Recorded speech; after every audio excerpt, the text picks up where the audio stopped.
In this video, I'll show you how to set up Calendly for client bookings.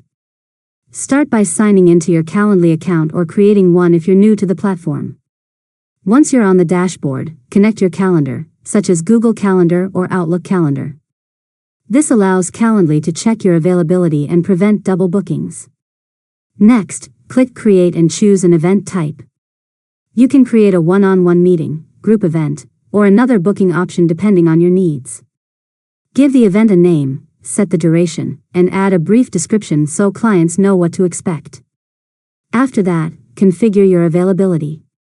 Select the days and times when you're available for bookings.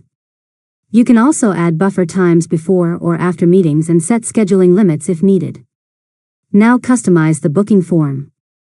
Add any questions you want clients to answer before confirming an appointment, such as their phone number, company name, or project details. Next, review the notification settings. Calendly can automatically send confirmation emails, reminders, and follow-up messages to both you and your clients. Once everything is set up, click Share and copy your booking link. You can send this link directly to clients or add it to your website, email signature, or social media profiles. Finally, test the booking page by scheduling a sample appointment to make sure everything works correctly. And that's it. You've successfully learned how to set up Calendly for client bookings.